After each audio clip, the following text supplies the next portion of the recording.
Hey everyone, it's your girl Jay. And I'm Kendra, and you're watching Mood Swings, the podcast.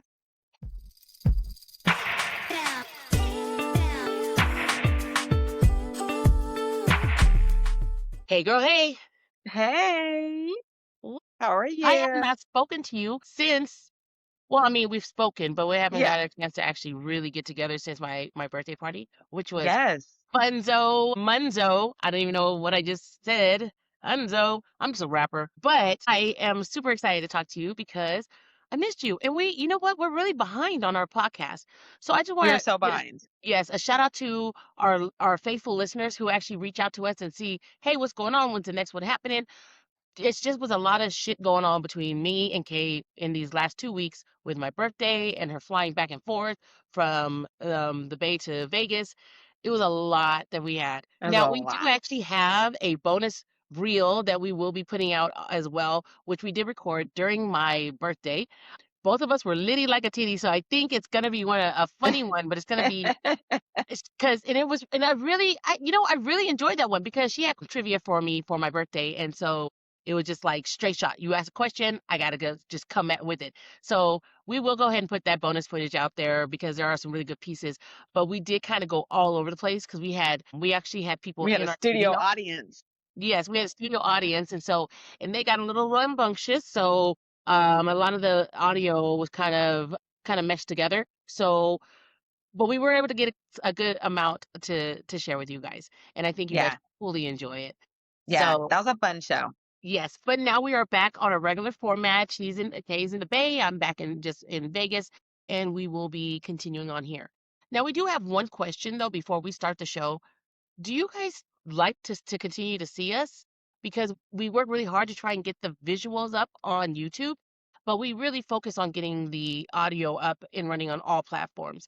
But if you do Mhm. want to see us, please let us know. We will try our best to continue to have ourselves on camera so that you can enjoy the podcast visually as well. Girl, we're cute. You know they're going to want to see us. Yeah, they're gonna I want to see mean, exactly. Yes, yes. So I called Kay before the show and I asked her, "Oh, what are you gonna drink? I gotta be all fancy with you too." And she said, "Oh, girl, I'm just gonna drink some wine." And I went, "Well, damn it, I'm gonna drink some wine too because I'm fancy, pinky up as well." But my wine is a little different. It's very clear as you can see, but that's water. it is a Japanese wine. It is Jinro Peach. So it is at 13%. So I think I will be able to hold a really good conversation tonight. What about you, Kay? What are you drinking? So I opened up a bottle of wine last night when I was making dinner. I opened up a bottle of Pinot Grigio. Mhm. It's nothing fancy. It's legit Kirkland. It is legit Costco Kirkland Pinot Grigio, but I love it. It's really good. Anyway, so Okay. I opened up a bottle of that last night. And, I don't want it to go bad. You got to drink it pretty quickly. So I was like, you know what? I'm going to drink another glass of wine tonight. And it's delicious. So that's what I'm Now, doing. I did want to ask you in regards to your wine, you are more of a oaky, Hmm. I would say dry, not too sweet. You don't like too sweet, right? I like white wines. I don't White like wine. them sweet at all. You won't catch me with a Moscato or a Riesling or any of that bullshit. I like a Pinot Grigio when it's warmer out. It's nice and crisp. I do like a Sauvignon Blanc every now and then, but it gets you right here. It's a little too crisp. But Mm-hmm. my go-to all the time is a really oaky Chardonnay. The oakier, the better. I love it Nice. more than a buttery one. But you're not a fan of I mean, I will if red is all you got, I'll drink it. I mean, I'll drink I don't like those real big cabs, like those real robust Cabernets. Like that's Mhm. not my thing. If I have to drink a red, it'll be maybe a red Oh, blend I guess if I I have to had to. don't threaten Yeah. me with a good time. Yeah. Yeah. My girl T, she loves a red wine. And if you give her a white wine, she's going to get a straight attitude. She loves a red and she Really? drinks those big reds. Yeah. I'm not a, mm-mm. If I'm going to drink a red, it's going to be a blend and it's going to be, Well, my husband loves a good red, so much so that his teeth are like when he's drinking, that mhm. wine can really stain your teeth. And so Yeah. I try to stay away from, well, first of all, I just stay away from any type of flavored drinks anyway. So it's much easier for me. So I don't think I'll be doing anything wrong with this particular crystal clear Well, wine. the The white will stain your teeth as well. That's why I started whitening my teeth because between cigars, Yeah. whiskey, and wine, I my You teeth are were looking like kidding school me. bus. I Yeah. did not know. I did what? Yeah, Really? my hygienist told me that the white wine will do it the same as the red wine. It's something about Wow. the yeah, yeah. So Well, either way it you goes. just taught me something because I absolutely just assumed it was the red, the red dye or Mhm. from the The grapes. grapes. Like that. Mhm. Yeah. Well, well, okay. That's good to know. Now that I Yeah, know, and when you know, you know. You know what I'm saying? and knowing is half the battle. Like this. Oh, so my mood today, guys, is suspiciously specific. Does that make sense? Okay. I'm just like, is that a mood or is that like a Well, okay, let me explain to you why I have a mood that is there you go. suspiciously specific. Specific. I'm not accusing, but I'm definitely noticing, okay? I'm cute, but questioning everything. I'm calm, yet observant. See where I'm going with that? You sound like Alanis Morissette. I'm same, but I'm something. I'm something, but I'm chicken shit. And then, Huh? baby. So, guys, that is a weird one, and I will tell you why I'm in that mood very shortly Okay. from the topic of today. But what is your Yeah. mood today, K Mac? My mood's been flip flopping all day. I've been in this silly, playful mood, but then when I think about today is power plant bridge day, then I get a little. My mood turns into fearfulness. So I've been alternating between the two. So you're talking about what Trump said? So, okay, here on Mood Swings, we try to stay away from political stories and things like that because everybody's all hyped up. We decided after we did those two, we said, okay, you know what?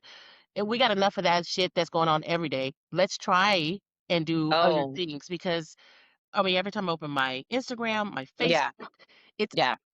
it is getting shoved down our throat, right? I hear Now you. I like things Ooh, shoved down my throat, but I was only a gonna certain, say right? Just a certain one, certain nutty, buttery, oaky, that type of stuff. I didn't even So, swallow my drink well, yet. we like God to say, damn. as podcasters, it's all coming out in post. Okay, got a True hot that. 15, and we put it out in post. That's what I'm saying. We really do have like director lingo. We really trying to, Post and we've been hot making up 15. director lingo. And when we say it to another podcast, they're like, "Bitch, what?" I'm like, "Yeah, you obviously don't." We're podcasters. We've been podcasters for quite some time. At least what, Well, once 12 I months? get dis yeah, but once I get discovered and start to become rich, then I'm gonna put my money behind some programs and I become an executive producer. And that's There what you I'm go. gonna start doing. There you go. I executive produce my life right now. Sometimes I think so. I think someone else is producing my life at times because you don't know Mm, what the fuck's going on. But mm. yeah, I try to. Well, starring me, written by me, produced by me. You know how that goes. I feel like Puppy, minus the baby oil, but everything else very slippery. Which Okay, is so that's anyway, so funny. that's For my birthday, my husband posted this old video back circa 2021, I believe. We had just when y'all moved in, are rapping to each other, that and he was video? rapping his shit to me. He was rapping his ass to me, and then I realized, oh my god, that's Puffy. We probably You know what? That's a trip. I saw that. So it's crazy. So we've never talked about this. I wanted to talk to you about that because when Cho's rapping that, so you already know. Okay, when Cho's is in Cho's mode, where he's popping that shit and he has this little arrogance to him, and he's like, "Yeah, bitch." That is the Cho's that I fucking love. That's that old school Cho's that has been suppressed and pushed down yes, very much so. due to I blame the hokas. But when he brings that Chose back out, I'd be like, "You talk that shit, Chose." And he was talking, he was doing all he was like, he had that little look on his face when he was doing all this. And that's my boy right there. Fuck yeah. I Okay, love that video. That was well, so fun. I am so I'm glad you said that because that kind of is a segue into my story. Mm, When you listen to Chose, he is an absolute writer. He is a he's a an artist lyricist. artist that can allow you to see into his soul. He'll write Mm, something that'll make you either feel the same way that he wants you to feel, hmm or he will totally opposite of how you want it to feel. Either way, whatever direction he is the captain of that ship and he will steer, right? That's a true artist. Well, would you believe it if he were to rap because he's so convincing when he raps? If he wrote about killing someone, I don't know, maybe say me, would you believe it? Oh my God. No, nor do I want to hear that. You wouldn't? Would I believe that he killed you? Yeah. I wouldn't, because I know the man behind the lyrics. So, but if someone didn't know him, then probably He could be very convincing, right? he's convincing. Yeah. Because and as you can see, I'm alive and well. I'm breathing right in front of you. You're listening to it, but he's such a great storyteller. No, bitch, you might be AI. I hate you. So with that said, because he is so talented, he can become a storyteller and transport you from Yeah. one place to the other story. And so of course that's when I started doing my rabbit hole dive into. Unfortunately, I've come across quite a lot of stories of artists who either make up stories that are so telling and so close to a real crime that it can get themselves into trouble, right? Mm-hmm. Now, so I'm gonna actually tell you a real crime, and he actually Okay. rapped about it himself. I don't know if you're familiar with a gentleman by the name of Robert Camus, Camou. Okay, so No. he's a non-POC aspiring rapper based in Arizona, and he has a girlfriend. Her name is Amanda Custer.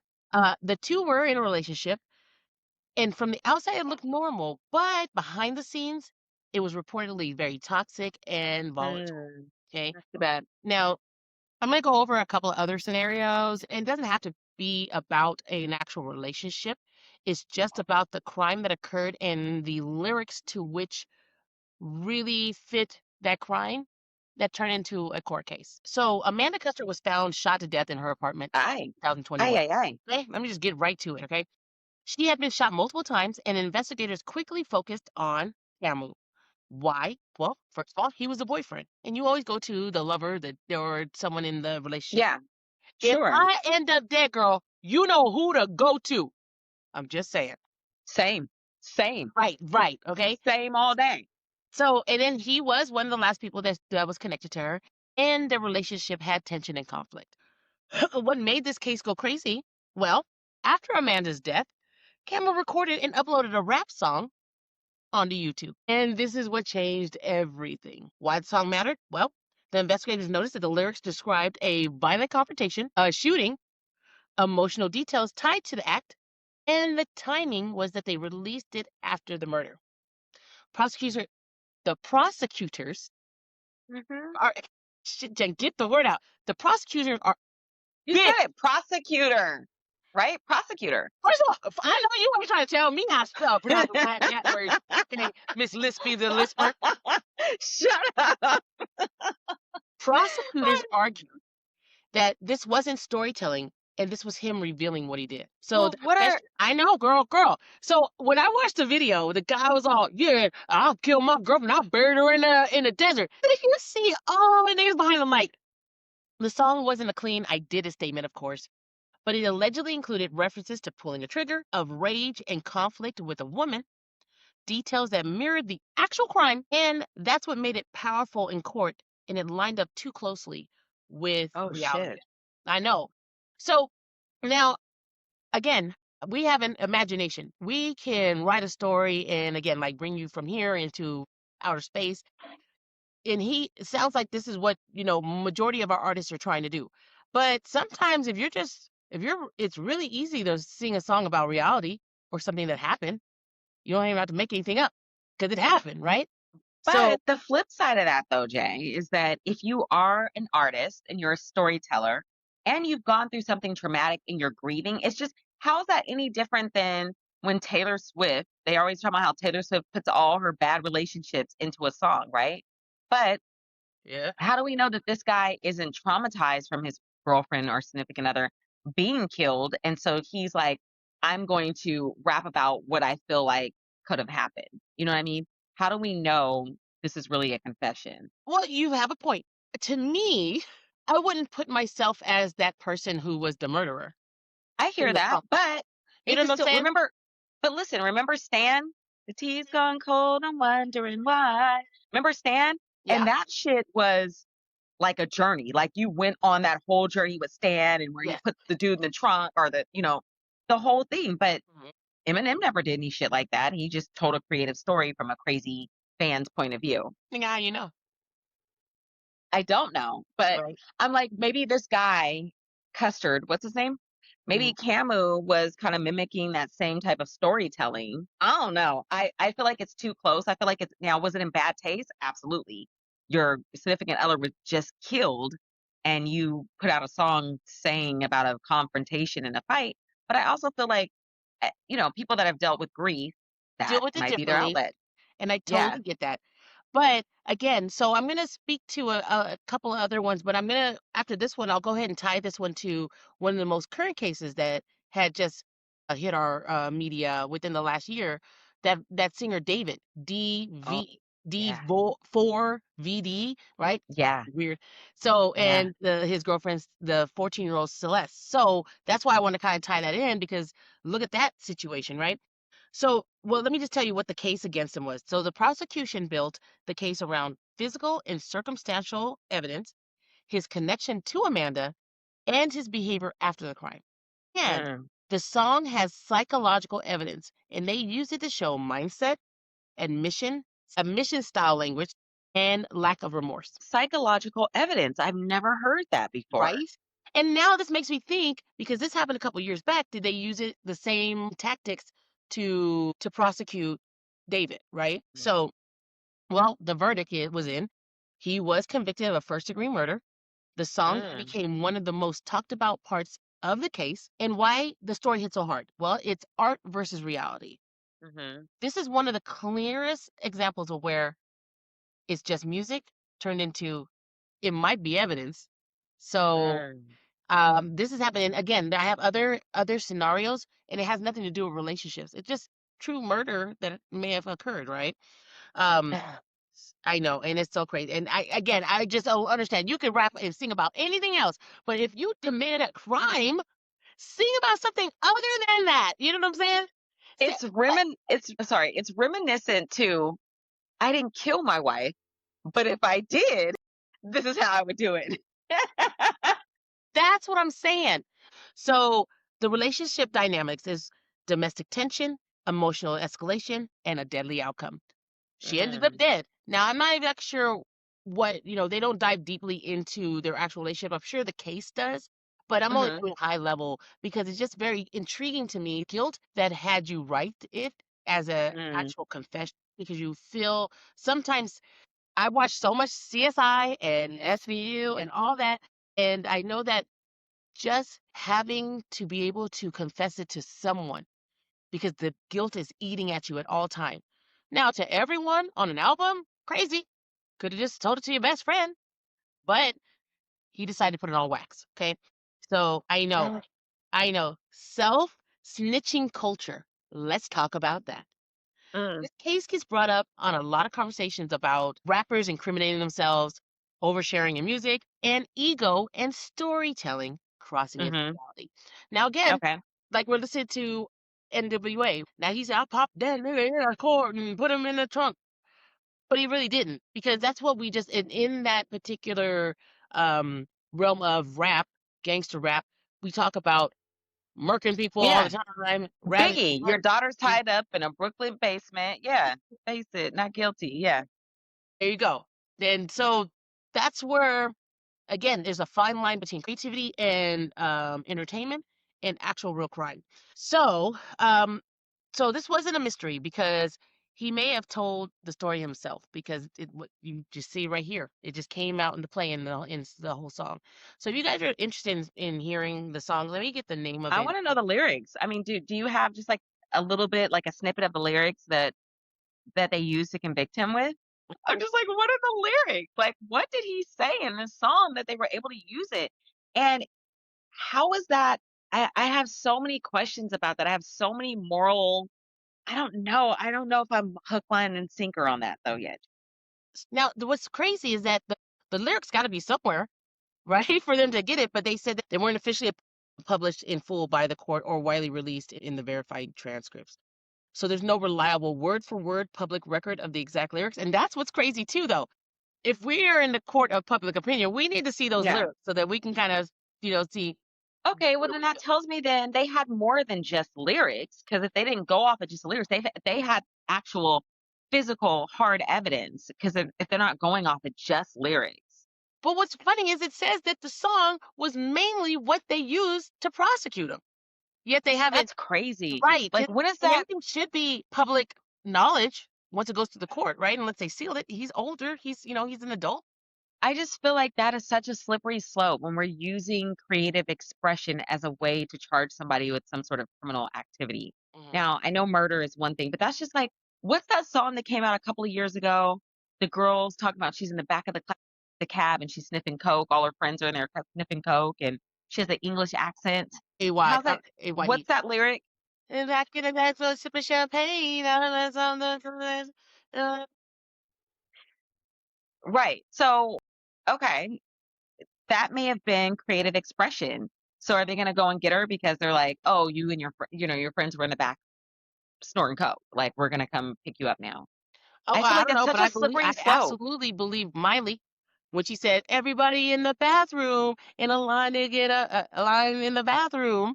I believe it because she's Miley, isn't I that think, well, she's Miley. Plus, she's rapping or singing about the environment that she's in, about partying and going on, and mhm. we all know what that's about. So she's not naming names; she's just saying things that usually go on during those types of events, right? Okay, so why couldn't someone come and knock down her door and been like, you were involved in doing some coke in the bathroom and coke is illegal. We're going to arrest you now. I just feel like it's such a slippery slope between creative expression Yeah. and, you know what I mean? And No, just like Biggie, your daughter's tied up in a Brooklyn basement. I believe him. No, the fuck she's not. I said I'm rapping a song, I you said, "Face know? it, not guilty." You know what I'm saying? That's what I say. Richer than rich until these bitches come and get me. Biggie, biggie, So, biggie. well, Yeah. it's telling me it says why you're not seeing the exact lyrics. They said there are a few reasons. This says the court records do not always release full media content, and the song itself wasn't widely distributed because he was a wood rapper. Let's just say that he wasn't a real rapper. He was a rapper who's probably selling CDs out his trunk. It wasn't widely, distributed that way. So it's something that we couldn't look up because he wasn't a famous rapper. I didn't know anything. Do you know who a Robert Camel is? No. Exactly. But now we do. Look at this. He has made himself famous because of what he's done. Now he's serving life in jail. But, so instead of quoting fake lines, prosecutors didn't need a direct confession because the lyrics told a story that sounded way too familiar. Robert was one of the clearest modern examples of someone essentially narrating a crime in music. Okay, the crime was murder of his ex-girlfriend in 2021. What happened after the killing? He recorded and uploaded a rap song to YouTube. The song allegedly described details that closely matched the crime scene, timing, method, and emotional state. The But I'm like, impact. who would be dumb enough to do that though, Jay? Like, Robert Campbell. who would be fucking dumb enough to kill someone and then write a whole song about it? That's like, it's Robert crazy to Campbell. me. Tay-K. Okay, Tay-K. Listen to this. 2016. The murder during a home invasion in Texas in 2016. The song was called The Race. You can look that one up.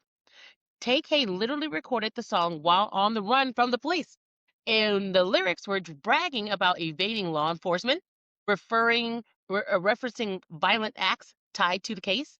And so the impact was, while the song itself wasn't a full confession, the prosecutors used it to show consciousness of guilt and lack of remorse. The outcome, he was convicted of murder and sentenced to decades in prison. I'm just saying, now, well, what do we always say? Freedom of speech, right? But you are not Yeah. freedom of consequences. So, and then do we have freedom of artistic liability from that? I'm not sure. This was more of a taunting the system case more than a pure confession, but it's still heavily tied to real events. So that's what happened. Now, Okay. I'm not sure if you're familiar with a guy named Ronnie O'Neal. I'm not. No. Okay. Mm-mm. Well, this is a lesser known musically, but extremely disturbing because the crime was a murder of his girlfriend and daughter in Florida God in damn. 2018. What? Man, so O'Neill had recorded rap style audio and social media content where he made violent and erratic statements. The courtroom told us he later represented himself and behaved theatrically, even singing and ranting in the court. Well, we already know this nigga went to jail or might be on some kind of 150 hole. The impact was his own recorded content and behavior reinforced the prosecution's narrative of intent and instability. And the outcome, convicted and sentenced to death. Well, if he killed his wife and his daughter, I mean, but god damn. And it was all they caught him because of his lyrics. Because of his lyrics. Mac Phipps, Phipps. Mac Phipps. Are Well, these are these what are these black rappers? So, I'm just curious. well, yes, but Robert is not. I said he was a non-POC. And that's why I said he Robert was. So when Camo or I did whatever. this, he's the only non-rap looking guy rapping, and a bunch of niggas behind him. And then when he says that, then all of a sudden it's do It's it. like it's like that meme on social media where the girl is the backup singer for Tupac on the Get Money, where he's like, fuck, something, my phone, make sure I Fuck don't know it, your fuck keys, it, bro. fuck it, die, Yeah, fucking die slow, bitch, girl. right.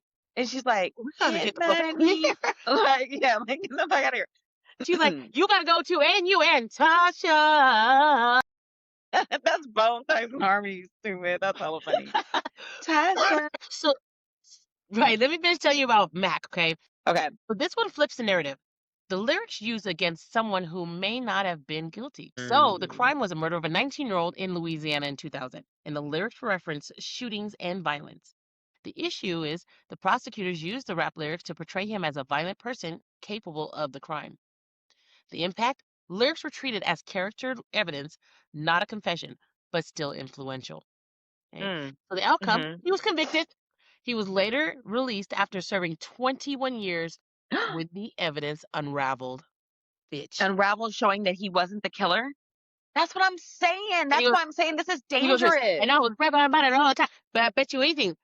What kind of lyrics did he rap about now? I bet you ain't about killing and murder. I It's about bet you Jesus. ain't about killing and murder.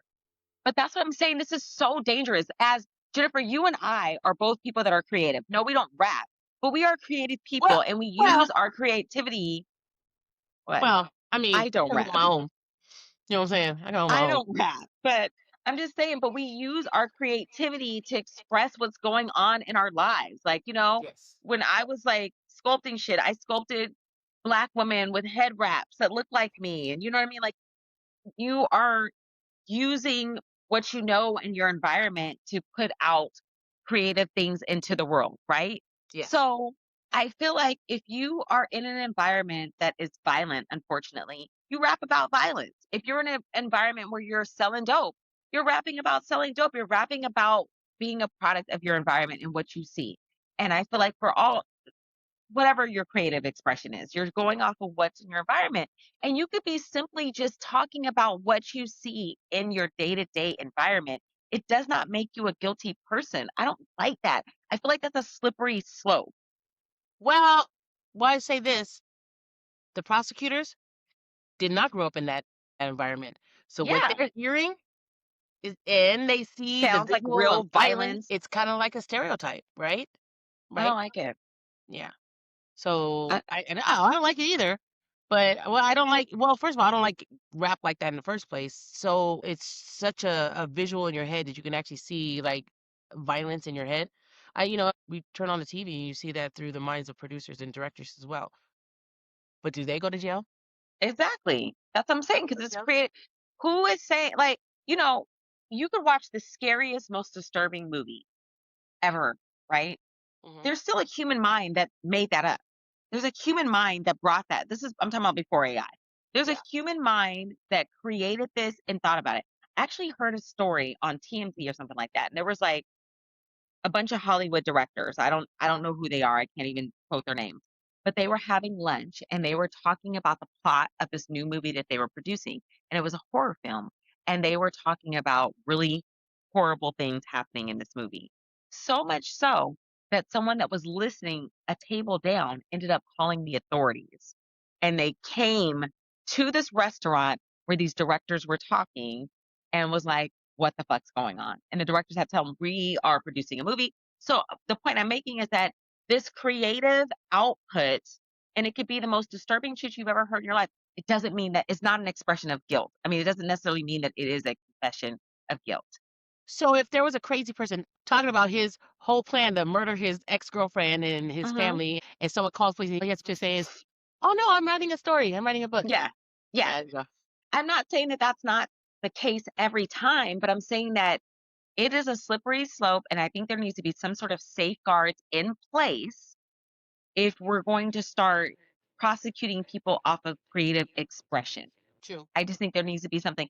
If I'm cosplaying as a dope selling bad bitch, but I know I'm a PTA mom, you know what I mean? Like I should be free to have that creative expression and not have it used against me because In the you didn't corporate like world. these lyrics and they scared you and you feel like I could really be doing some shit like that.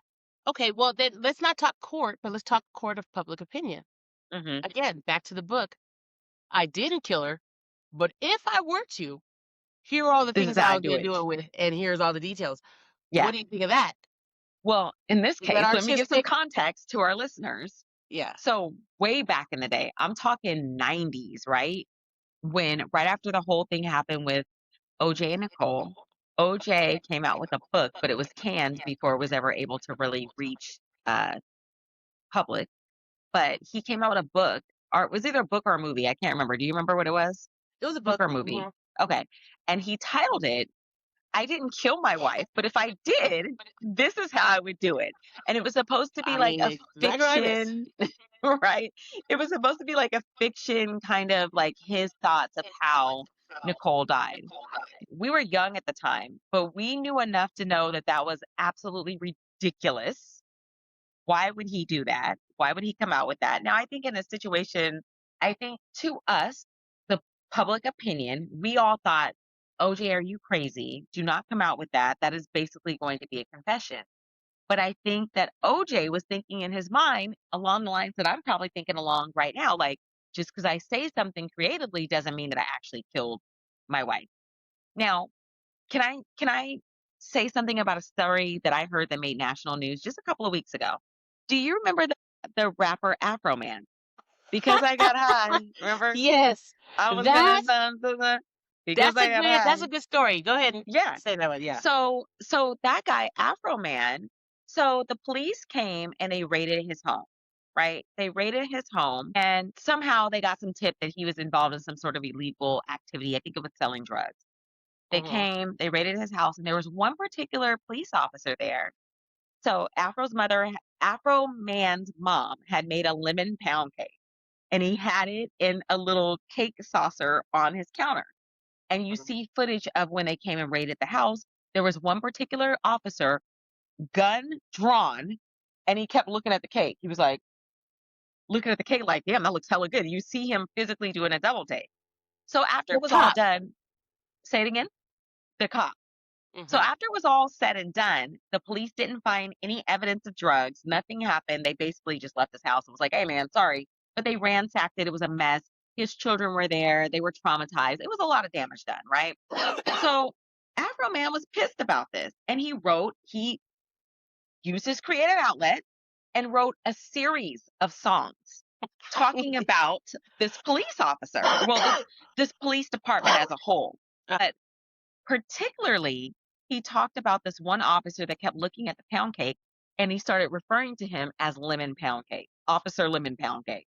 And if there was him and there was one other officer, which I can't remember the name of the officer now, White but female, there were, right? say it again. Who couldn't run that? No, I don't know about her, but there was these two white men that were the main catalysts that he talked about in these songs. And these police officers got butthurt and sued Afro Man for it. Sued him and was like, "You can't you're it's defamation of our character because you're calling me lemon pound cake." And as a result, all my friends at the precinct are bringing me lemon pound cakes and I don't like it. It's hurting my feelings. And you shouldn't have said this about me. And obviously there was some sort of drug activity going into your home because we wouldn't have came there. So he says all this stuff, but the one damning lyric that was in that is that Afro Man talks about sleeping with Officer Pound Cake's wife. Maybe that's her who's crying then. Okay. Oh, okay. So he talks about this in particular, how he slept with his wife. And that's really what these fake charges were about. Like they brought him up on these bogus charges because Afro Man slept with the wife and Lemon Pound Cake did not like that shit. So basically, he had to go through a whole ass trial with a judge Hmm. and jury and the whole nine because these police officers didn't like his lyrics about saying, calling me Officer Pound Cake and saying that you slept with my wife. Yeah. And they got him on a whole defamation of character suit, which gladly to say, he won the suit. Exactly. Yes. So it says here a jury sided with rapper Afro Man in March of 2026 rejecting a lawsuit from Ohio sheriff deputies who sued him for defamation after he used footage of their 2022 raid on his home in his music video. The deputies claim that the video included lemon pound cake, caused emotional distress, and harassed them.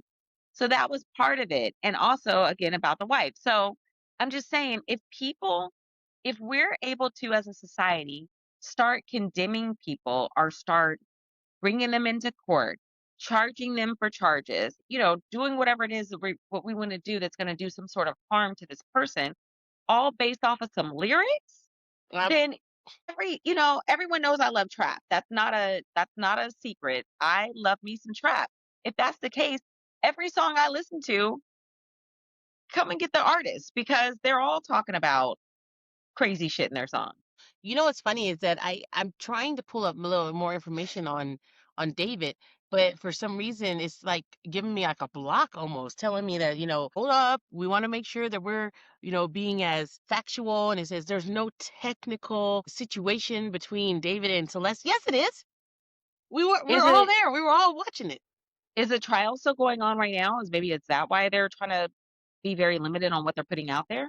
Maybe it may be because there's like, oh, we want to make sure that you have the credibility of your podcast. Of course, I want to make sure to give correct information, which I'm sure you go back a couple episodes. I was just going just false information all over the place. It's what I thought sound Wait, right. what do you mean you were giving out false information? No, you weren't. What are you talking about? Remember I said that kid was dead? Kid, Oh my God. Never yeah, mind. Moving on. yeah. I said somebody. Oh no, and I said the one of the Chris's for crisscross. I thought he died of like lupus and Yes. shit or something. Yeah, I do remember that. Yeah. So I guess I should clear that up, but I don't feel like looking it up and doing it. So we're just gonna move on. So Um, this is what I have. It okay. says, as of April 2026, the investigation into the death of 15. I did not know that little girl was 15 years old. She was 14 at the time. How old was David? I think he's like over 18. My gosh. The death of 15-year-old Celeste Rivas Hernandez, whose body was found in a Tesla registered to the singer-songwriter David Anthony Burke, is ongoing, with prosecutors pushing for murder charges. While no formal arrests have been made, investigation has considered him a suspect following the discovery of the body in September of 2025. So an arrest hasn't been made yet for the David case. Well, It says that I will let you know that irregardless, he just turned 21, March 28th. So if she was 14, 15 at the time, it still was some weird shit going on that probably shouldn't have been. Maybe she was just a fan. I think they were romantically connected in some way, but mm, I'm not exactly sure. So we're gonna put a pin in that one. And for our listeners, we'll go ahead and once the trial goes, we'll do some updates on that particular one. But um, there, yeah, as I said, as I've given you so many of these examples, and the very last example that I do want to give you is the one about the rapper, which I want to make sure I get his initials right. Anyways, his name is YNW Melly. YN. YNW Melly. Like What song does young he nigga, sing? what? Melly, I guess. I don't know. And so he was the one who has the song Murder on My Mind. I thought we already talked about this a little bit.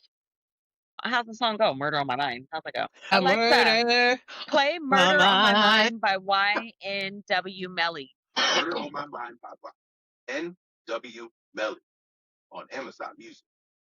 Okay, so the Now, I think song, this is the one that was. Remember, we kept watching. He's super cute. That we keep seeing pictures of these two rappers that are going through a court, and like crazy shit's happening when they bring them up to do, their cross examinations, and like things are not working out. And I believe that ended up being a mistrial. So, the song's called "Murder on My Mind," which you just said. The song describes the shooting in detail, though it was recorded before the that alleged guy? murders. That dude right there. Yeah, that's him. Exactly. So the prosecutor still pointed to the song to suggest mindset and the familiarity with violence. And the status is the case is still ongoing. Mistrial declared as of the latest major update. And this is a key example of the gray area where lyrics are fictional but eerily parallel to real events. So he says, so you're telling me that you wrote this about, I'm about to kill this nigga tomorrow, put him in my trunk. Dump 'em in the river, take out all the funk. And then all of a sudden, 2 days later, this dude is found in the river because he was in a trunk and got murdered. So Wait, are you serious? Are you just kidding on that part? no. Well, That's I the don't know how lyric? the song goes. I was just actually just making up the Okay, lyrics. okay, okay. But it says it describes the shooting in detail, though it was recorded before the murders. Huh, okay. Well, So, on this one though, when I just heard these first like 3 bars, he's talking about how he was locked up in Christmas, he didn't get to see his niggas, he didn't get to hug his mama, but I don't hear any confession of murder, but then again, I only heard like 3 bars, so right, yeah, I mean, we didn't hear the whole thing. If we were to break down the lyrics, obviously we kind of probably see things like that. But all I know is that I write. I'm a songwriter. I write songs. I Mhm. write songs for my daughter. I write songs, and Summer's mainly over, memories fading. I'm faded. also a songwriter. Okay, well, everyone each his own Wait, what's the name of the imagination. song? So, but do you Wait, remember I wait, said what's the name of the song? This why the lyrics that "Murder what's on My that Mind"? song? Murder on My Mind. Okay. Yeah. You remember the song I wrote where I said, "Ain't no waiting in line because we're VIP." Made my way back to the bar because they know what I like to drink. Just getting comfortable. Song comes on, I'm out my seat. Girls is on tonight. Yeah, we're doing right. Grabbed my stilettos, jumped into the SUV. My girl Kendra rocking the pink fur over her baby T. Come on Yes. now, we already know. Yes. Now if I said so, I mean that's what had me just going around in circles and maybe really, really interested in seeing what's going on with the most current one that I was following up on, which is again the Robert Camou one. He Mhm. got convicted. Obviously, something or could have been like the last case that I talked about, where after 21 years serving, it must have been through appeals because after 21 years, you're still looking at the case. The case has already been settled, right? Right. So Right.